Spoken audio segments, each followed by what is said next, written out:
The Mafia groom left my sister at the altar and became my obsessive stalker. Under the vaulted ceiling of St. Devora's chapel, time seemed to halt. Aurora stood still in the shadowed edge of the crowd, a ghost among silk and champagne, her breath trembling as if afraid to exist too loudly. She had no place here, never had. All eyes, cameras, hearts were on Luna, radiant in lace, flawless as always, walking toward the man the world assumed would be hers, Damien Costa, immaculate in a tailored black suit, his posture carved from arrogance and quiet fury. He stood like a man who had already decided something irreversible. Aurora watched his eyes, cold, calculating. But the moment he looked past Luna and locked onto her, just her, it was as if the air abandoned her lungs. She didn't move, didn't blink. Damien didn't either. A murmur swept the pews. Luna reached him, her hand extended. The priest opened the book, but Damien didn't look at Luna. He didn't touch her. Instead, his mouth moved with razor clarity. No. That single word shattered through stained glass silence. Guests gasped. Someone dropped a glass. Luna froze. Her lips parted in disbelief, but Aurora couldn't see her sister anymore. All she saw was him, still looking at her, as if the whole chapel had fallen away, and there was only this electric thread binding her to a man she had spent a lifetime pretending not to notice. And then he turned and walked, just like that. Past the aisle, past the altar, past her.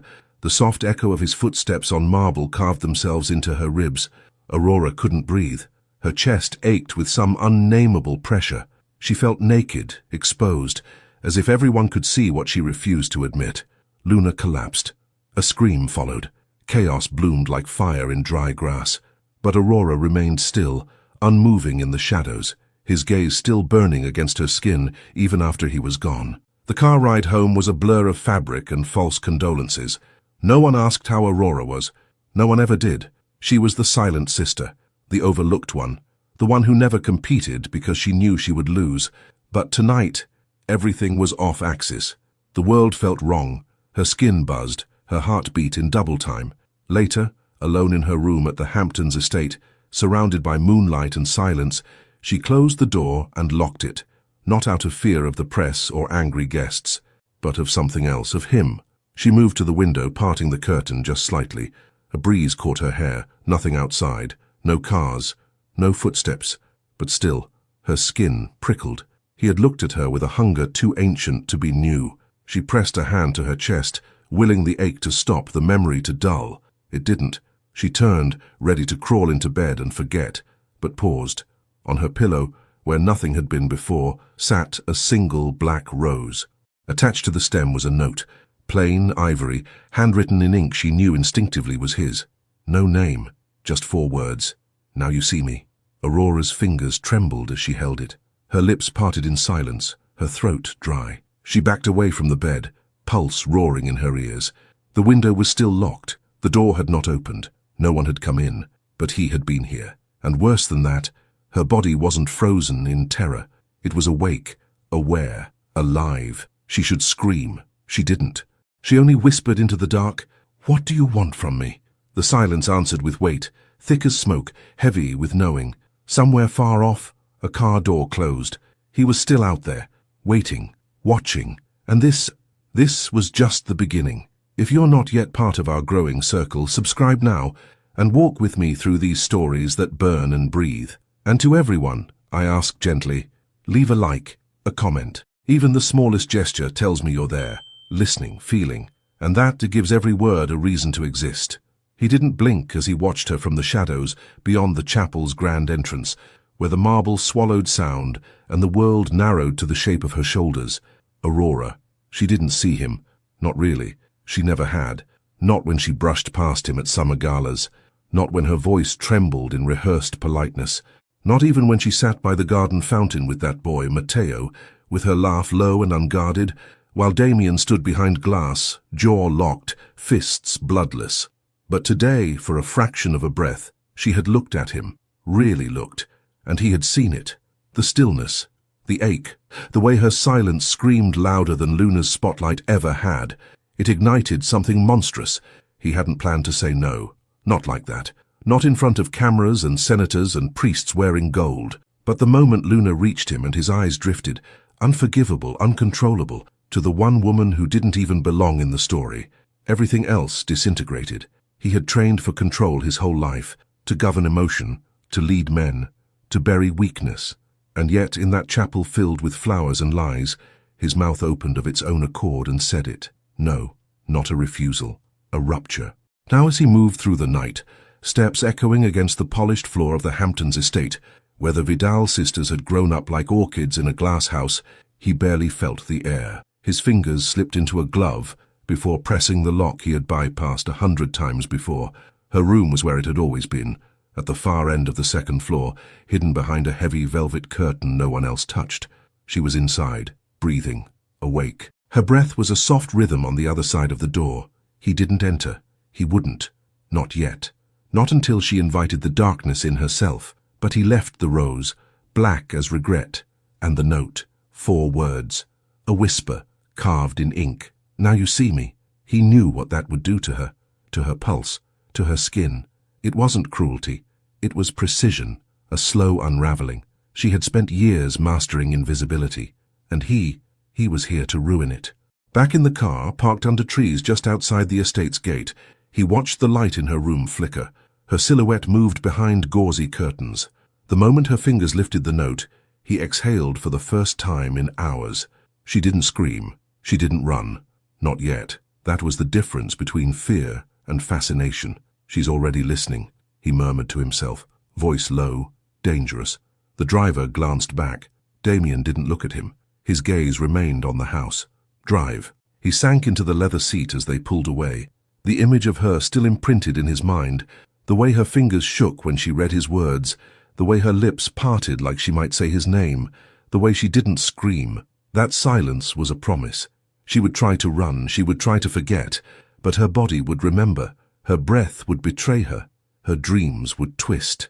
Soon, he whispered, eyes half-lidded, as if speaking to the rhythm of her heartbeat. You'll beg me to come back. And when she did, it wouldn't be terror in her voice, it would be longing, the kind that drowns reason, because she had never belonged to anyone, not even herself. But now, she belonged to him, the morning after the wedding that never was arrived too quietly. No birdsong, no clinking of breakfast china, just thick, suffocating stillness seeping into every corner of the Vidal estate. Aurora sat by the window, untouched coffee cooling between her fingers. Her reflection hovered over the glass, pale and unreadable. Below, the garden bloomed violently with late summer roses, red and lush and wrong, like they hadn't witnessed the unraveling of 2 families the night before. Somewhere down the hallway, Luna sobbed behind a locked door. Their mother's footsteps passed occasionally, heels muffled by thick rugs, voice sharp with bitterness whispered over the phone. The staff avoided eye contact. No one mentioned Damien. No one dared say his name. But Aurora felt him, like a shadow pressed against her spine. She had not slept. The rose lay on her nightstand, still black, still terrifyingly fresh. The note remained folded beside it, though the words had carved themselves into her. Now you see me. She had tried to throw it away twice, and each time her fingers disobeyed. It was not the message that haunted her. It was the implication. He had been in her room, inches from her bed, close enough to breathe her in. A soft knock broke her thoughts. She turned, startled. Matteo stepped in, his expression careful. He always looked careful. Too careful, sometimes. Tall, warm, steady. A kind face. Familiar hands. Aurora should have felt safer when he entered. She didn't. Have you eaten? He asked gently. She shook her head. Come downstairs. I made something. He hesitated, then added, Luna asked for you. The guilt struck sharp. Aurora nodded, followed. Let the familiar weight of routine carry her down the stairs, past portraits and chandeliers, through a dining room flooded with too much sun. Luna was not there. Of course not. Matteo gestured for her to sit, sliding a plate in front of her. I thought you might need something simple. Thank you, she said, though her voice barely registered. He sat beside her, not too close, but close enough. His fingers tapped nervously against the table. I stayed late last night. I wanted to make sure you were safe, she finished. He looked up, caught off guard. Yes. Aurora's hands trembled slightly. She set the fork down. You can't keep me safe, Matteo. You don't have to go through this alone. But she already was. He didn't know. He couldn't possibly understand the weight of eyes that lingered long after a man had left a room. couldn't hear how silence could feel like breath on skin, couldn't smell the faint trace of cologne that still lingered on her pillow. She looked at him, really looked, and felt a pang of sorrow, not for herself but for the distance that had grown between them without him noticing. "I need air," she whispered, rising too fast. Matteo stood as well. "Aurora, wait." She walked to the terrace, barefoot on cold stone. The morning wind sliced through her robe, but she didn't shiver. She leaned on the railing, eyes scanning the endless tree line. And there, just for a second, something moved. A flash of black between the pines. Too fast, too still, a shape that didn't belong. She inhaled sharply. Behind her, Matteo asked, "What is it?" Aurora didn't answer, because she knew. He was watching again. He watched her from the edge of the woods, breath held between parted lips, body still as stone. She stood barefoot on the terrace, robe clinging to her like mist, hair stirred by wind he could almost feel on his own skin. Aurora, fragile and fierce, broken and untouched. She had always carried silence like a shield, but now she was looking, not just out but for something, for him. The way her head tilted, the pause in her breath, the shift of her spine. She knew he was there. She couldn't see him, not yet, but her skin remembered his presence. That was enough. He stepped back, deeper into shadow, not out of fear, but control. Timing was everything. He didn't want her terrified, not fully. He wanted her uncertain, heart pounding in confusion, in curiosity, in something that would one day resemble need. He already saw the first cracks forming. Her voice, when she spoke to that boy Matteo, was hollow, polite, but not anchored. Damien had known men like Matteo his whole life, decent, soft-spoken, harmless, the kind of man who would try to save her by pretending the world wasn't cruel. But Aurora didn't belong in safety. She belonged where sharp things kissed soft skin, where silence had weight, where someone like him could pull her apart and make her whole in the same breath. Back in the car, the driver waited in practiced stillness. Damien slid into the seat without a word, but his eyes stayed on the terrace until her figure moved slowly, like she felt the air shift around her. "She knows," he murmured. The driver didn't answer. Damien leaned back, one hand tracing the curve of a knife handle in his pocket. Not a threat. A memory. It had been years since he'd truly wanted something, not power, not control, not victory, but her, the girl who never asked for attention and therefore consumed it. The girl who looked at the floor when others demanded the room. The girl who wore shame-like perfume, subtle but unforgettable. Aurora. The first time he saw her cry, she was 13, in a hallway, alone. Luna had won some award. Aurora had smiled, pretended, but when she thought no one was looking, she wept, quietly, beautifully. He remembered thinking, she bleeds inward, and so he waited. Years, watching from behind Luna's shadow, from the corner of every room, until the altar, until she looked back. Now the rules had changed. "Bring me the file on Matteo Nogueira," Damien said softly, voice like a velvet knife. "Everything." The driver nodded once. Damien closed his eyes. The image of Aurora's mouth burned behind his lids. She had whispered something on that terrace, too far to hear, but the shape of her lips had formed a question, one he intended to answer. He leaned forward, voice low, dark with promise. "She doesn't need to run." His hand slid down to the rose-shaped cufflink at his wrist. "She just needs to fall." And this time, when he caught her, there would be no letting go. The night pressed in like a secret, velvet and heavy, and Aurora couldn't sleep. Her body lay still, tangled in sheets that no longer held her scent alone.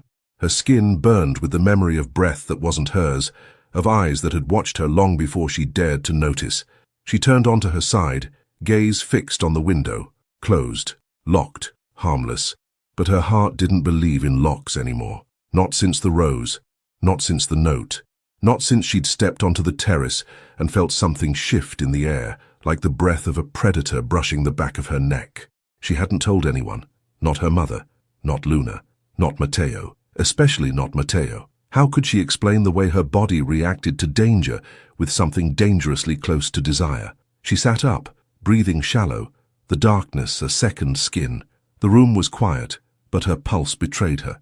Her fingers traced the edge of the nightstand, wood, cold, familiar, until they weren't, until they brushed something that hadn't been there before. Her breath caught.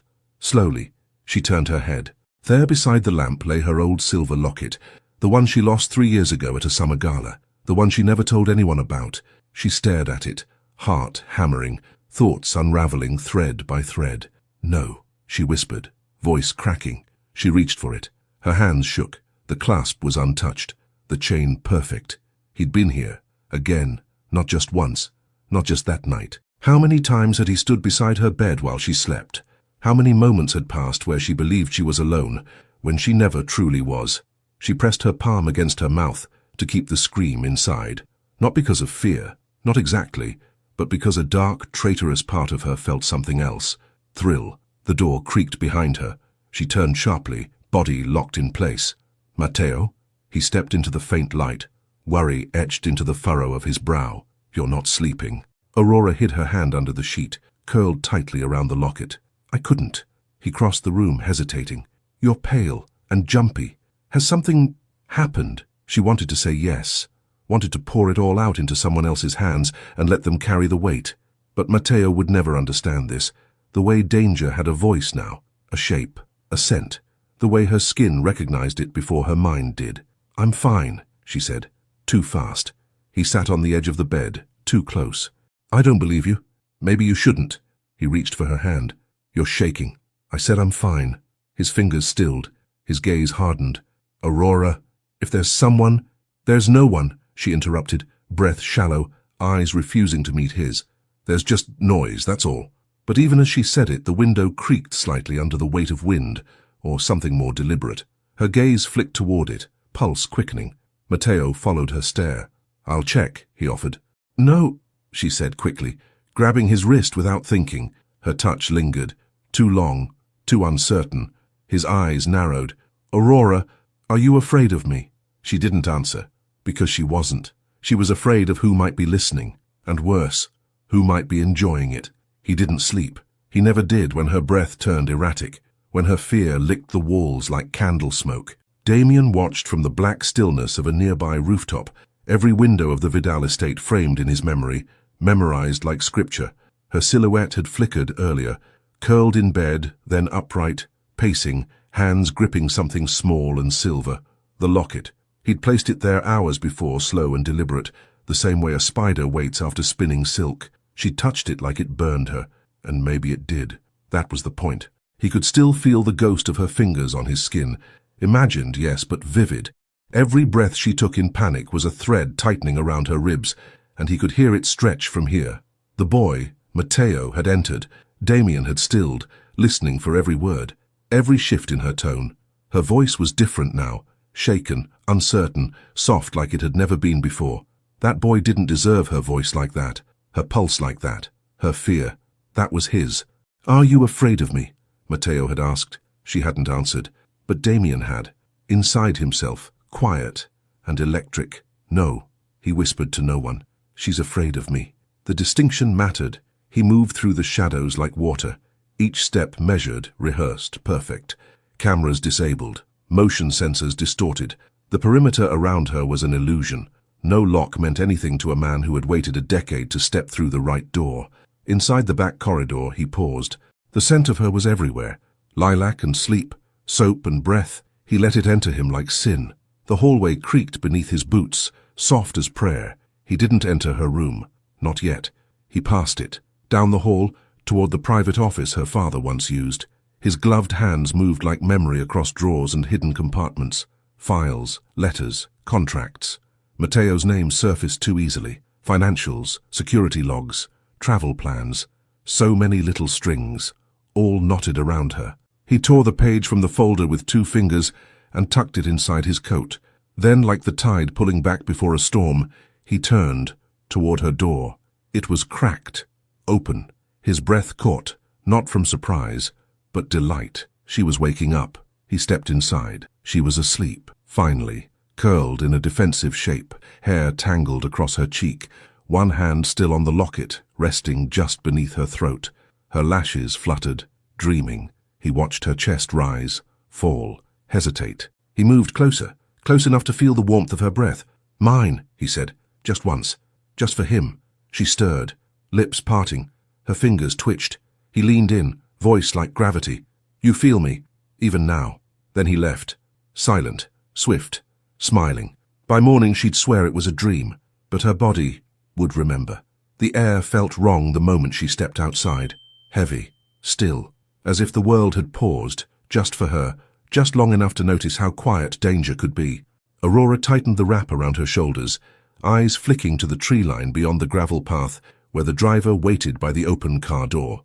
Matteo had insisted she take a break, leave the estate, breathe somewhere that didn't carry his scent, his shadow, his name. She hadn't argued. She was too tired to. But even now, feet rooted to the ground, she hesitated. Something in her chest curled tight. A thread tugged. "Ready?" Matteo called from behind her, voice bright.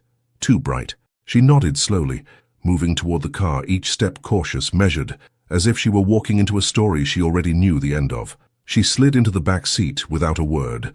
The door closed behind her. The locks clicked, and as the tires rolled over the drive, she let herself exhale for the first time in hours. But it didn't last. They took a turn she didn't recognize. Subtle. A different road. Narrower. The trees pressed in thicker here, casting long shadows that sliced through the glass. Aurora straightened slightly, her pulse whispering warnings in her veins. "Where are we going?" she asked, too calm. Matteo didn't answer. "Matteo?" Her voice edged. The man in the front seat turned halfway. It wasn't Matteo. Not even close.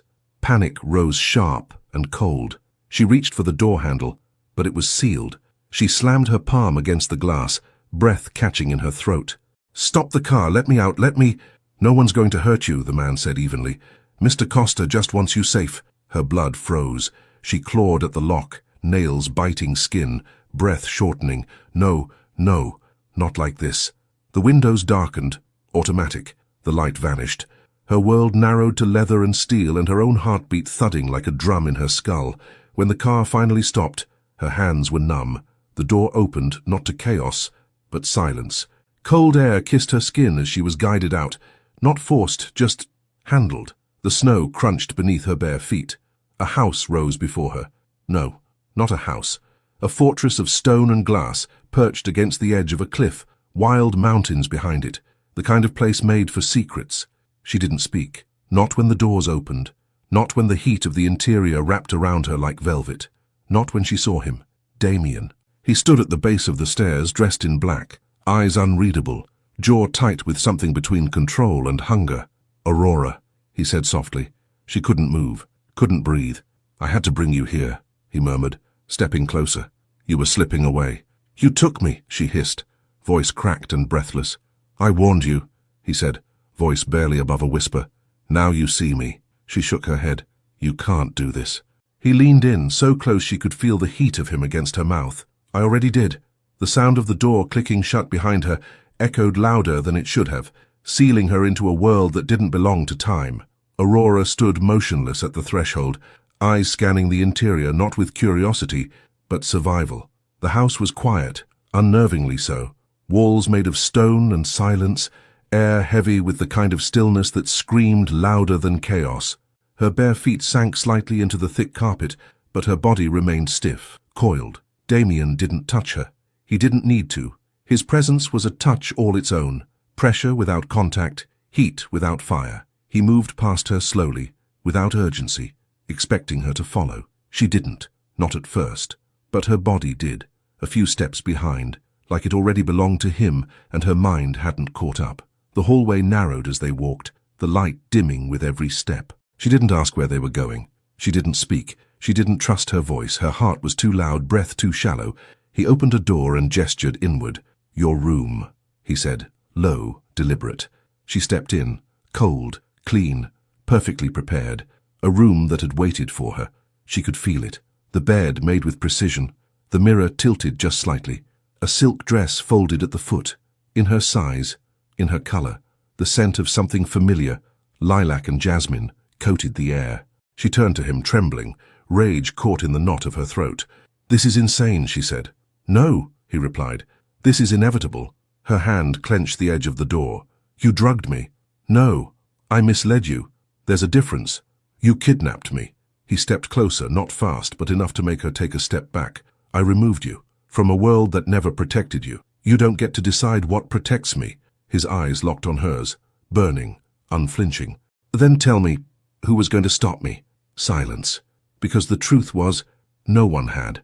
And somewhere beneath the horror, beneath the defiance, something deeper flickered, something she didn't want to name. He reached into his jacket and pulled out a small remote, pressed a button. The lights dimmed further. Then a whisper of sound, music, slow and low, threading through the room like smoke. She turned sharply, heart skipping. Not fear, not entirely. Awareness. You planned all this? She said quietly, almost to herself. He smiled, but it wasn't cruel. It was terrifying in its calm. I've been planning it since I was 16. She shook her head, tears burning but refusing to fall. You can't keep me here. Damien stepped forward, so close now she could feel the shape of his breath. He didn't touch her. Not yet. His voice brushed her skin. You're not a prisoner, Aurora.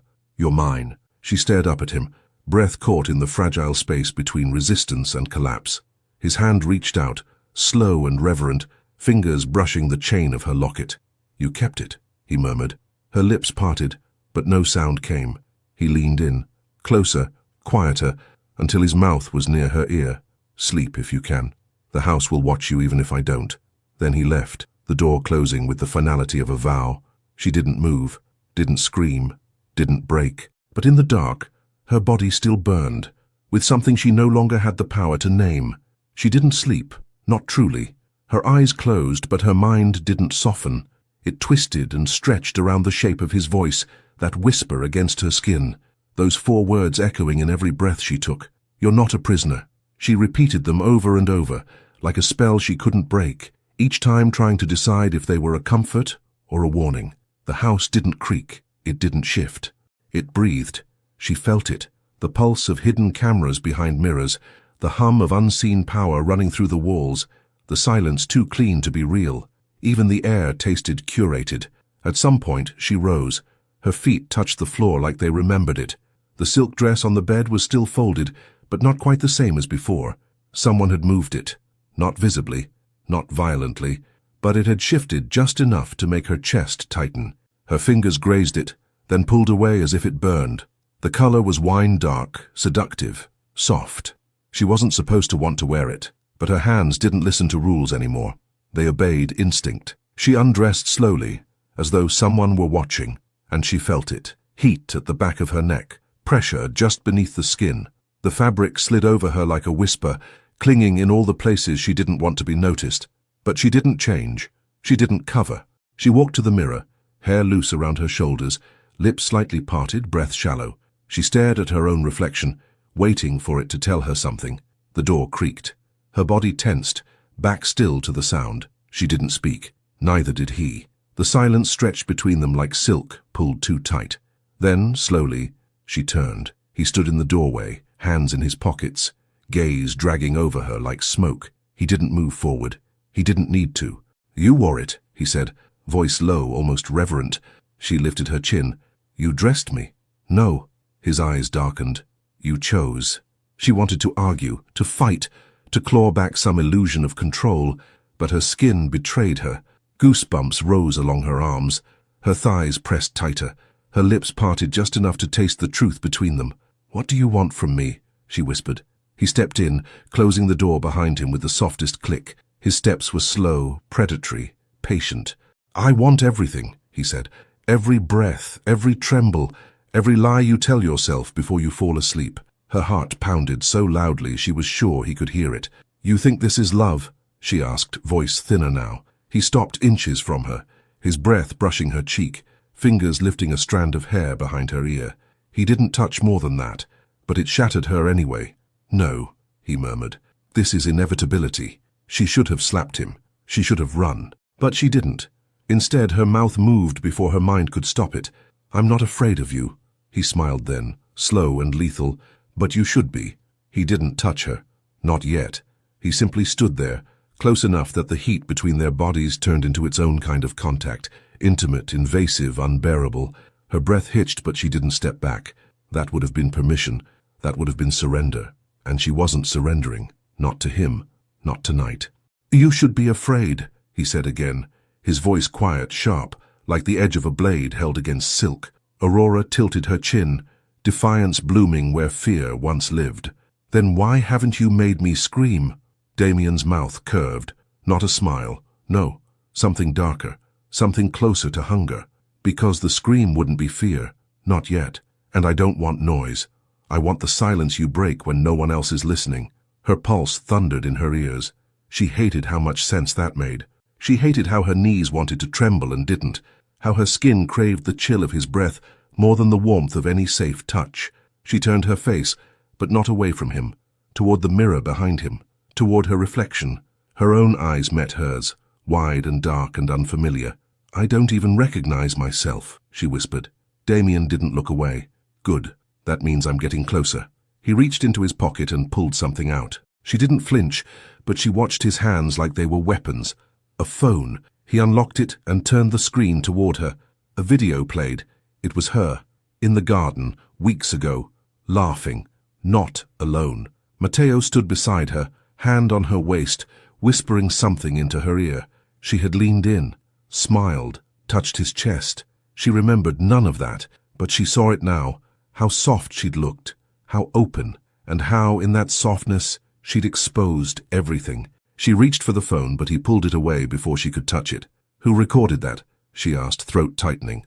I did, he said, slipping the device back into his pocket. Because I knew even then, he wanted what I already claimed. You didn't claim anything, she snapped, but the heat in her voice wavered. I claimed you the first time you cried and thought no one saw. She backed away. Just one step, and he let her, but his eyes never softened. You think this is love, she said, voice trembling. No, he murmured.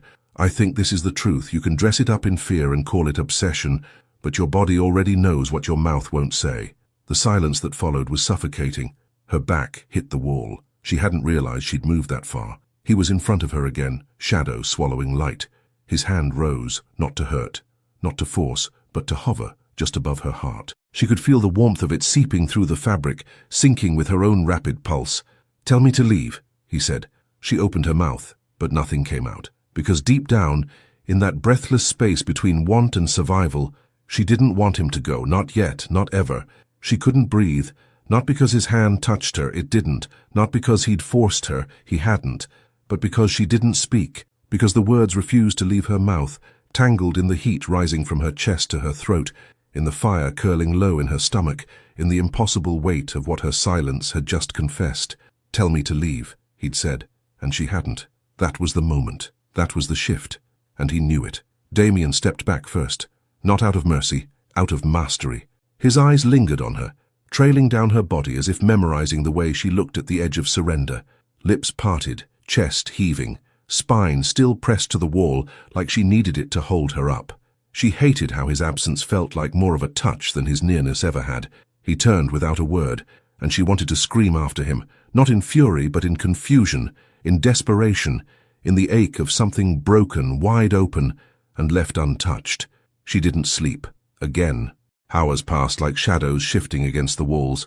At some point she stood barefoot, trembling, wrapped in nothing but the silence and the dress she still hadn't taken off. The mirror stared at her. It had stopped reflecting her long ago.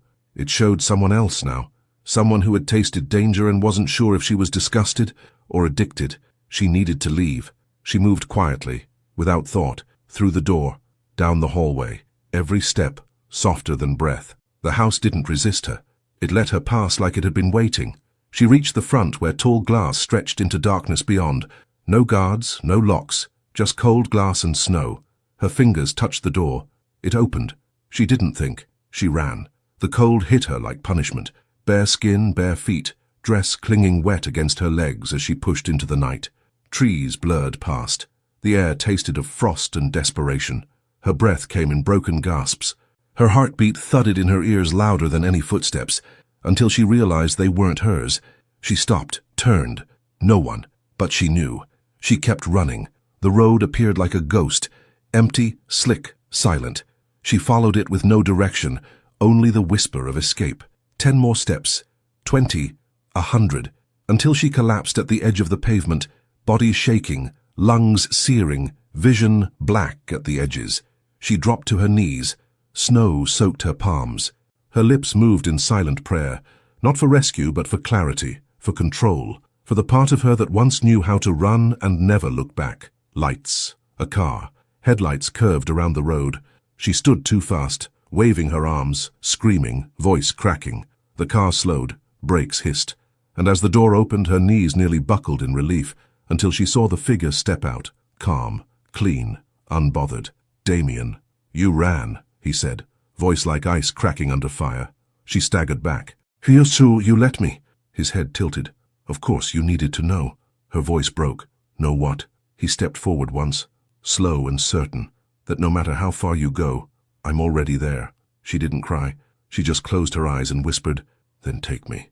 And this time she didn't run. He didn't speak as she stepped toward him, wet hair clinging to her skin, lashes heavy with unshed confusion. Her body moved on instinct, not decision. Her voice had surrendered first, but now her steps did too. Damien opened the car door with a single fluid motion, and she slid inside like it was the only place that had ever been real. The warmth of the leather kissed her frozen limbs, but it was his gaze in the rearview mirror that thawed her bones, sharp, unrelenting, unreadable. She didn't ask where he was taking her. She already knew. Back to the house, back to the silence that now sounded like him, back to the eyes behind the walls, back to the space between fear and want. The drive was slow, deliberate, like every mile was a question and every turn an answer she hadn't dared give. When they reached the gates, they opened without a sound. He parked but didn't get out immediately. Neither did she. The air inside the car grew heavy, thick with the heat of unsaid things. "Why didn't you stop me?" she whispered. He turned his head slowly. "Because you needed to feel the cold." Her chest tightened. "And now?"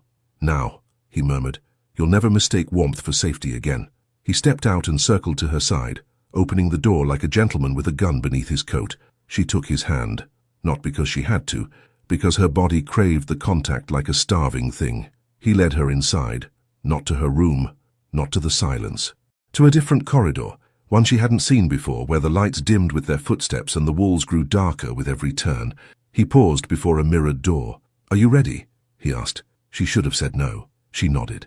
The room beyond was like walking into a secret. Velvet shadows, candles flickering against walls the color of ink. In the center stood a single chair, high-backed, steel-framed, elegant and brutal all at once. He guided her there. She sat. He stood behind her, their reflections trapped in the mirror ahead. Her breathing quickened. She could feel his gaze burning through the layers she thought she still wore. "This is what I see," he said softly, fingers brushing her shoulders, trailing down, not possessive, reverent, not what the world sees, not what you've been taught to show. Her throat constricted. "What do you see?" His hands hovered at her neck, not touching, just close enough for her pulse to respond. "I see the woman who watches herself but doesn't recognize the fire growing inside her. I see the hunger you bury under politeness, the power you're afraid to use." Her voice was a thread. "And if I use it, then I'll burn with you." His hand touched her neck, light, final. Her eyes locked with his in the mirror, and for the first time, she didn't look away. She breathed, low and broken. "Don't stop." "I won't," he whispered. "Not unless you beg me to." She didn't. She didn't remember standing, only the sensation of the chair cooling behind her as she rose, the sound of her breath moving like silk between them. Damien hadn't touched her again, not fully, but his handprint was still there, pressed into the curve of her neck like a brand no one else could see. Her skin ached with it, her chest pulled tight with it. She walked out of the mirrored room alone, but not untouched. Not untouched at all. The corridor was longer than she remembered. Or maybe it was the silence that made it stretch. Every step a whisper, every breath a question. She didn't go back to her room. Her feet turned down a hallway she hadn't explored. West wing, colder, darker. The air smelled of dust and memory. She wasn't searching for him. Not this time. She was searching for the truth, something deeper, something hidden. And when her fingers brushed against the edge of a door unlike the others, carved, ancient, locked, she knew. It wasn't locked. She pushed. The room exhaled around her, thick with forgotten heat. Bookshelves, dozens of them, floor to ceiling, antique furniture draped in velvet sheets, and in the center, a cabinet, ornate black, humming like it remembered being opened. Her heart pounded as she crossed the room. The key was already in the lock. She turned it. Inside were files, folders, dozens, but only one was marked with a red wax seal. Her name, Aurora. Her fingers trembled as she opened it. Photos, clippings, Copies of her school records, report cards, journal pages, her journal pages, letters she never sent. One of them was from when she was 14, written but never delivered, addressed to Luna, full of confessions, the pain of being invisible, of feeling like she never belonged to anyone. Her throat burned as she read it, each word a shard of glass, and behind it, more photos, taken from a distance. She was in everyone, smiling, unaware, alone, not alone, watched. "You weren't supposed to find this yet," Damien said from the doorway, voice low, not apologetic. She spun, the paper still in her hand. "You've been watching me for years." He stepped inside slowly, like approaching a wounded thing. "I wasn't watching. You were cataloguing me. I was studying you," he said, "because no one else saw you. Not really. Not the way I did." "This is sick," she whispered, but her voice betrayed her. It shook, not just with rage, not just with fear, with the terrible, unbearable understanding that part of her wasn't horrified, part of her was known. He moved closer. "You wrote those words when you were a child. You begged to be seen, and I did. I saw every version of you, before you knew who you were." Her eyes burned. "You took pieces of me. I kept them safe," he said gently, "until you were ready to take them back." Her hand dropped the paper.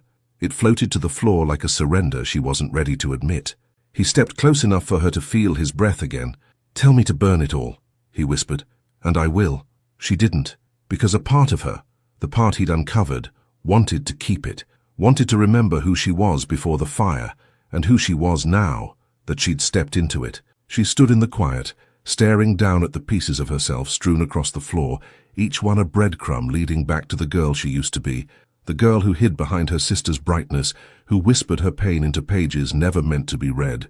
And now here they were, held in the hands of the one man who had turned her silence into something sacred and terrifying. Damien didn't speak again. He waited, and she hated that about him, that patience carved from obsession, that stillness that made you feel like the world might shift the second you turned your back. "I don't know what you want from me," she said finally, not looking at him. "I want you to stop pretending," he answered. She laughed, bitter and breathless. "Pretending what? That I hate you?" "No," his voice lowered. "That you don't want to be here." Her eyes snapped to his, fury flickering like lightning in a storm. "I didn't ask for any of this." He stepped closer. "No, but you stopped running." Her breath caught. The truth of it hung in the air, thick and unwelcome. She hadn't tried to escape again. Not since that night. Not since she'd whispered, "Then take me into the cold." But this wasn't surrender. It wasn't love. It was something raw and twisted and too big to name. Damien's gaze dropped to the paper at her feet. He crouched slowly, fingers brushing the edge of the page she'd written in a different lifetime. "You wanted to be chosen," he said, lifting his eyes to hers. Even if it meant being claimed, she didn't deny it, couldn't. His hand reached into his coat and pulled something else free, a photo, new, crisp. She recognized the face instantly. "Matteo," she whispered. He nodded. "Taken yesterday, in Vienna, with your cousin." She blinked, confusion folding into something colder. "Why are you showing me this?" "Because I don't believe in half measures." He straightened. "You said he was your friend, but he's not just that."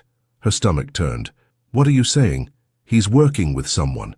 Someone who doesn't want peace between the families. Someone who thinks the only way to win is to get to you." "No," she whispered. "He wouldn't." Damien moved faster than her fear. He closed the distance between them, pressing the photo into her hand. "Open your eyes, Aurora. He's not here for you. He's here to take what I already own." Her voice broke. "You don't own me." He didn't flinch. "Then prove it." "What?" "I want you to talk to him. One last time. Hear what he says. Watch how he lies." "And if he doesn't?" she asked, the paper crumpling in her fist. Damien's eyes burned. "Then I'll let you go." The silence between them shattered like glass. Her heart crashed against her ribs. "Do you mean that?" His voice was quieter now, but sharp, precise. "No. But I want to see if you'll ask me to." She didn't answer, because some part of her didn't want him to let go. Not now, not after everything, and he knew that too. The call came just after midnight. Damien handed her the phone without a word, his eyes unreadable, jaw tight with something that tasted too much like restraint. Aurora stared at the screen. One name, Matteo. Her thumb hovered over the button. She didn't want to know. She needed to. She answered. "Aurora!" His voice spilled through the line, too soft, too safe, too late. She didn't respond. I didn't know if I'd reach you. Are you okay? Her mouth opened. Nothing came. Her eyes flicked to Damien, who watched her like he could hear both sides. Maybe he could, maybe it didn't matter. Where are you? She asked, barely above her breath. Matteo hesitated. Vienna. Just, visiting family. Don't lie, she said, voice sharpening. Not to me. Silence. Then, it's complicated. I'm sure it is, she whispered. Tell me something, Matteo. Were you ever on my side, or did I just imagine that part? He swore under his breath. You don't understand what's happening. No, she snapped, standing now, pacing. I don't. Because you never told me. You just smiled and stayed close and waited. For what? That landed harder than she expected. I don't know, he admitted. Maybe for you to need someone who wasn't him. She stilled. Her chest tightened. And now? She asked. He didn't answer. She hung up. The phone slipped from her fingers, landing softly on the velvet chaise. Her breath came in broken rhythm. Damien hadn't moved. You were right, she said, not facing him. I usually am, he replied, almost gently. You used me to prove it. He stepped behind her, close enough for her spine to feel the heat of his presence. No, he said. I let the truth speak for itself. You just didn't want to hear it. She turned, eyes dark with something between fury and revelation. Then what now? You won? Am I supposed to thank you for ripping out the last piece of me that still believed in good? His gaze didn't waver. I don't want your gratitude, Aurora, he murmured. I want your clarity. She moved forward, chest to chest, fire to fire. I should hate you. You don't. I should leave. But you won't. Her hand struck his face before she could stop it. The sound cracked through the stillness like thunder. His head turned, jaw tight, breath steady. He didn't move, didn't retaliate. Her voice was low, shaking. I needed that. His reply was slower, rougher. So did I. She stepped back, chest rising, eyes burning, and whispered, You break everything you touch. And he said, only to see if it was real. She hated that she understood that. She hated more that it made her stay. He didn't speak when she turned away from him. He didn't move, didn't breathe too loud, didn't chase her with words the way she half expected, half feared, half needed. The slap still lingered between them like static, like heat rising off scorched ground. But he hadn't flinched. He'd taken it, absorbed it like pain was just another language they spoke in secret. Aurora walked slowly down the hall, her pulse thudding in her ears, her hand still tingling from the contact. Her chest was tight with too many emotions stacked on top of one another. Rage, grief, desire, exhaustion. But not regret. Not anymore. She paused in front of the same mirror he'd shown her days before. The one that had reflected not who she was, but who she could become if she stopped lying to herself. She whispered, He breaks everything, and waited for her reflection to disagree. It didn't. The door opened behind her. She didn't turn. His footsteps were a rhythm she already knew by heart. Slow, intentional, no apology in them, no hesitation either. He stood behind her again, close enough that the tension crackled, but he didn't touch her. I won't break you, he said quietly. You already have. He looked at her in the glass. Then let me rebuild you, she scoffed. Is that what this is? Your redemption arc? No, he said. It's yours. Her breath hitched, caught on the edge of something she hadn't let herself want. Not safety, not peace, power, her own. He lifted a small box and held it out between them. No velvet, no theatrics, just black wood and silence. She opened it. A ring. Not delicate, not traditional. A deep garnet set in a thin band of obsidian. It didn't sparkle. It bled. I'm not asking for a yes, he said. Not tonight. Not yet. She stared down at it, breath shallow. Then what are you asking for? His voice dropped into her spine. Stay, as you are, as you've become. No more pretending, no more cages, mine or anyone else's. She turned, eyes meeting his with the full weight of everything she was still afraid to say. And if I take it? He didn't blink. Then you stop running from what's already yours. She didn't take the ring, but she didn't walk away either. Instead, she closed the box and placed it back in his hand. Her voice was a whisper. Not because I don't want it, but because when I do, it won't be on your terms. He smiled then, and it wasn't cruel. It was dangerous, but it was real. That's my girl. The plane touched down at dusk, slicing through clouds like secrets being undone. Aurora hadn't spoken the entire flight. Her body sat composed, but her mind wandered like wind through locked rooms. Damien hadn't pressured her. He had watched.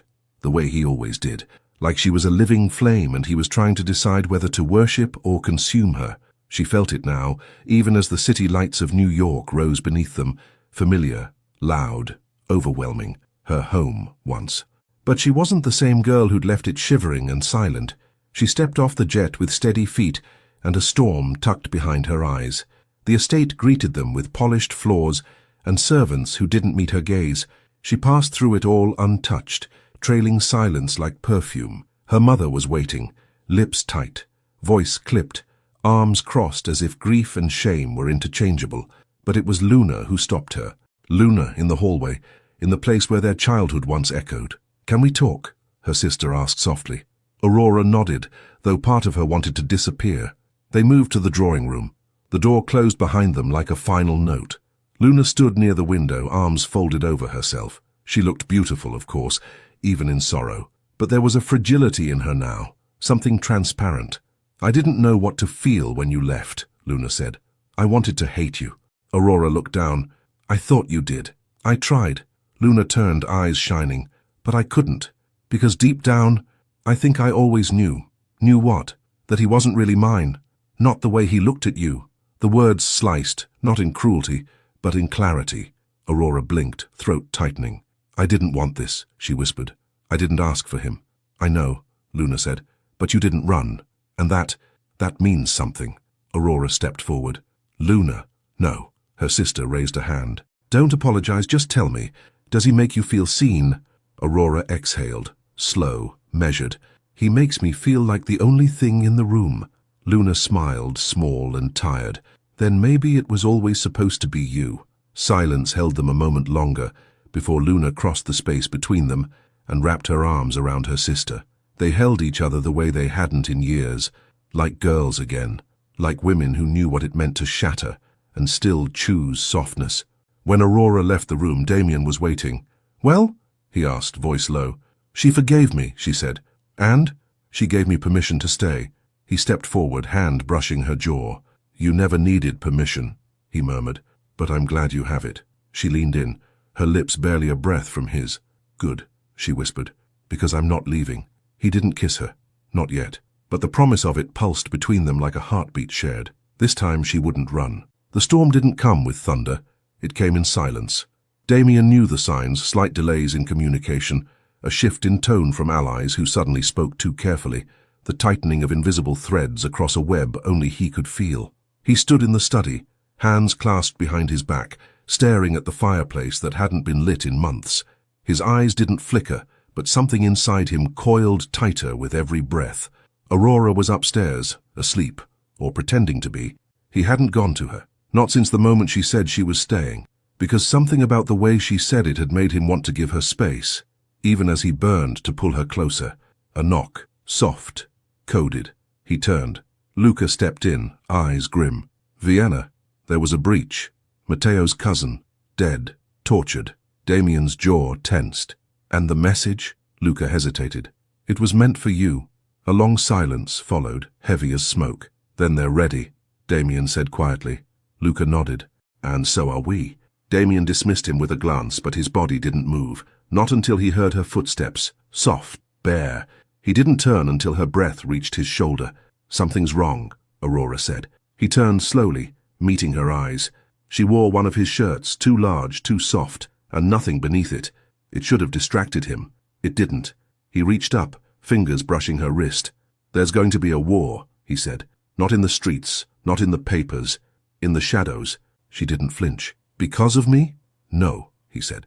"Because of me. You're just the reason they'll aim higher." She stepped closer, until their bodies barely touched. "Then what do we do?"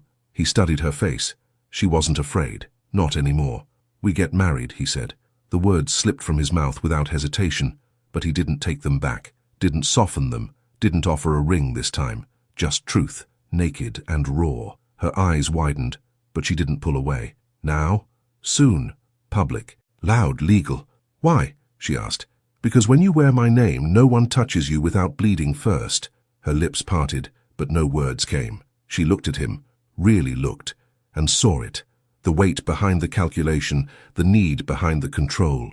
Not just to protect her, to keep her, to anchor himself to the only thing that made him feel human again. She whispered, "What if I say yes?" His hand slid around her waist, slow, reverent. "Then you stop being a ghost," he said, "and become a weapon." A pause, a heartbeat. "And if I say no?"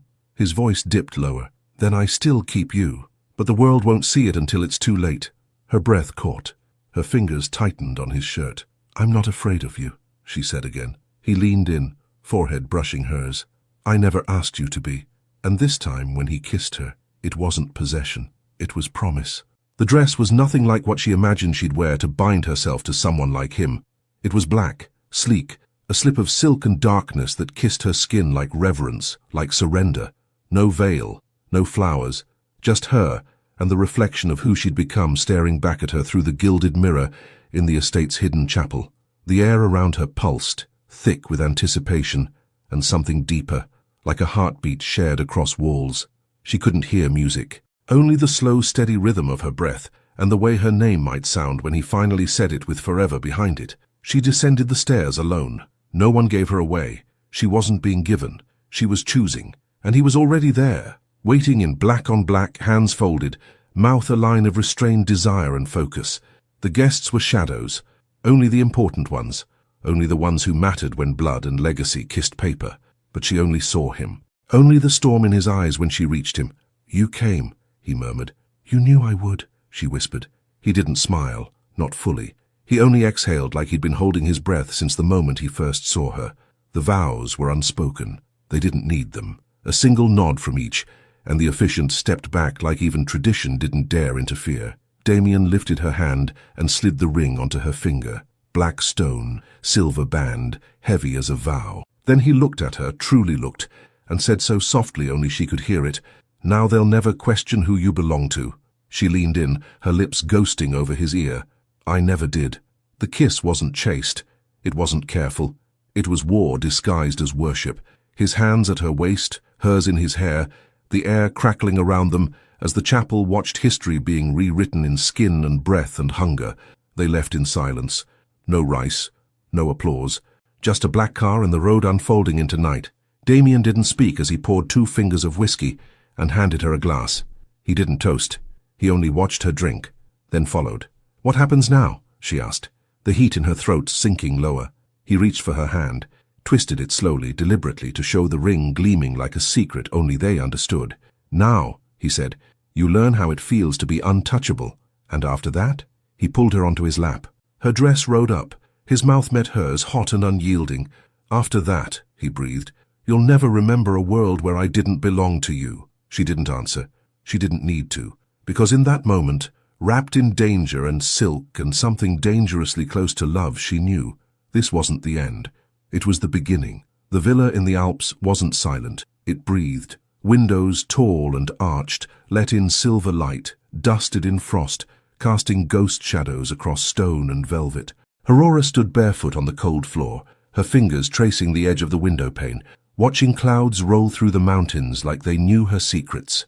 She wore nothing but the silk robe he'd left on the bed, deep red and obscene against her pale skin, the fabric still warm from his hands. Below, the courtyard lay empty, still, but something in the air had shifted. It wasn't peace, not quite, but it was the closest thing to it she'd ever known. She heard his footsteps before she saw him, steady and slow, like he wanted her to feel each one before he arrived. When she turned, he was already there, leaning against the doorway, with a glass of something dark in his hand, and her name carved into his gaze like it belonged there. "You haven't slept," he said. "I don't want to waste any of this," she replied, voice soft, pulled tight with something fragile. He crossed the room in 2 strides, set the glass down without looking, and cupped her face with both hands, thumbs brushing the edge of her jaw. "This is yours," he whispered. "All of it. Every wall, every silence, every bruise and every breath." She closed her eyes, leaned into his palms. "You're mine now." "I always was," he said. "You were just too afraid to claim me." Her lips tilted. Not a smile. Something slower, sadder. "I'm not afraid anymore." He kissed her then, deep, unhurried, like they had all the time in the world and none at all. She melted against him, arms around his neck, heart pressed to his chest where she could feel every beat, every unspoken vow. He didn't pull her to the bed. Not yet. He held her there in the stillness, in the hush that followed storms. "I dreamed of this," he murmured against her temple. "You dream," she teased. "Only when I lose control." She pulled back just enough to meet his eyes. "And have you?"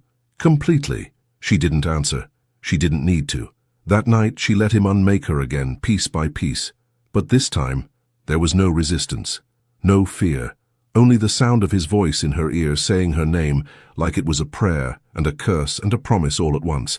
In the morning she woke tangled in sheets and shadow, his arm heavy across her waist, his breath warm on her shoulder.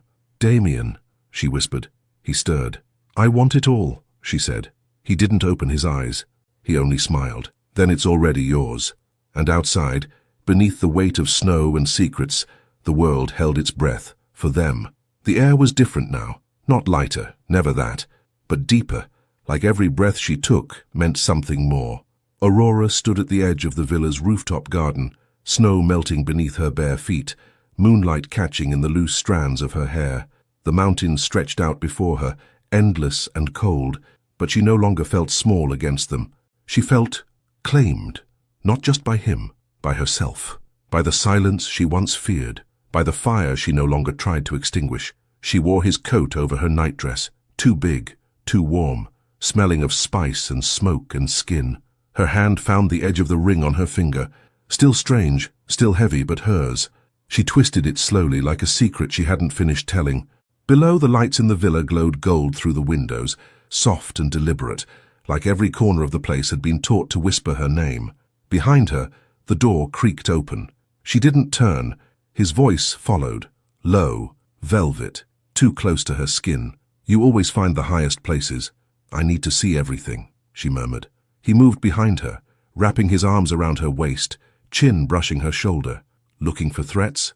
"No," she said, leaning back into him. "Looking for the horizon." He kissed the curve of her neck, slow and reverent. "You sound like someone who still thinks she can outrun me." She smiled. "I'm not running anymore." "Then what are you doing?" She turned in his arms, eyes catching his, unblinking. "Building." He stilled. Not in fear, in recognition. He whispered, "Of what?" "Power," she said. "Real power, not control, not chaos. Something different, something ours." His gaze darkened with pride and something sharper. "You surprise me," she shook her head. "You always knew what I was." "I wanted it to be your choice," he said, "even if it killed me." "Did it?" "Almost," he breathed. She reached up, brushed a finger along his jaw. "Good." He laughed then, low and quiet, the sound vibrating through her bones. "You're dangerous now." She leaned in, lips at his ear. "I've always been dangerous. You just never let me see it." He pulled her closer, forehead to forehead, breath mingling with hers. "Then let them come." "They already are," she said. He didn't ask who, he didn't need to, because this moment on the rooftop beneath a velvet sky, in the arms of a man who had once stalked her through shadows and now stood beside her in the open, this was not the end of their story. It was the warning before the next one. She kissed him, slow and final, like sealing a pact, and when she pulled away, she whispered into the night, "Let them try." The club in Monaco pulsed like a living heart, low bass beneath velvet ceilings, shadows cast by crystal and champagne, and too many secrets worn as perfume. Damien stood at the bar, untouched glass in hand, eyes scanning the crowd without moving. He didn't need to speak. Men like him never did. The room knew. His presence rippled through silk and smoke, through glances cut too sharply and laughter that faltered the moment his gaze shifted. But he wasn't watching them. He was waiting. Aurora emerged from the private corridor like something conjured, midnight black wrapping her curves, hair loose and wild, mouth stained with the kind of red that promised danger. She didn't look for him. She didn't have to. Her body found him before her eyes did. The pull between them too old now to be questioned. She stepped into his space without asking, fingers grazing his wrist, her mouth near his ear. "Luna's here," she said. He blinked once. "Alone?" "She won't be for long." He turned, eyes sharpening. "Who?" Aurora's lips curved, slow and deliberate. "A stranger. Tall. Dark suit. Smile like a question you don't want to answer." Damien set down the glass he hadn't touched. "And you don't recognize him?" She shook her head. But he looked at her like he's already imagined peeling her apart. He didn't move immediately. His jaw shifted. His breath slowed. And then he stepped toward the edge of the dance floor, where Luna now moved in slow, effortless rhythm with a man who didn't belong. Aurora followed, heels silent against marble. They watched from the shadows. "He's not local," Damien murmured. "No," she agreed, voice tight, but he knew who she was. "And he made sure we saw him," he said. They stood there, side by side, the air between them humming with tension that wasn't theirs. Luna's laugh drifted back toward them, light and dangerous. Aurora exhaled. "Do you think he knows who I am?" Damien didn't answer immediately. He turned to her, hand brushing her hip, pulling her close enough for only her to hear. "I think he'll wish he didn't." She leaned into him, lips grazing the corner of his mouth. "You're not afraid of losing her?" He shook his head. "I'm not afraid of losing anything, as long as I don't lose you." She nodded once. "Then we watch. For now," he said, but his eyes never left the stranger. And Aurora's never left him, because even here, even now, with power heavy on their skin and danger circling the ones they loved, they didn't flinch, they didn't retreat, they didn't break. They danced in the dark, together, and when the moment came, and they both knew it would, when the stranger crossed a line that couldn't be uncrossed, when Luna looked back over her shoulder with that flicker of warning in her eyes, Damien whispered, "It's starting again." Aurora smiled. "Good," she said. "I was getting bored. Thank you for walking this path to the end. If you're still here, then this story touched something inside you, and your presence means more than I could ever whisper aloud. Every like, every comment, every share tells this platform that this story matters, that these words born in shadow and fire deserve to reach more hearts, and that keeps my soul writing. If you felt something, anything, I invite you to let me know. A simple "I'm here" is enough to stir the silence. And if you haven't yet, subscribe. It's free. But what it gives back is everything. And if you dare, share it. With someone who loves too much. With someone who's healing. With someone who needs to remember how powerful a story can be. Together, we're building a place for dark romance to breathe. For broken hearts to ache and bloom again. For beauty to be brutal and true. Thank you for being part of this. You are seen. You are welcome. And you are never alone here.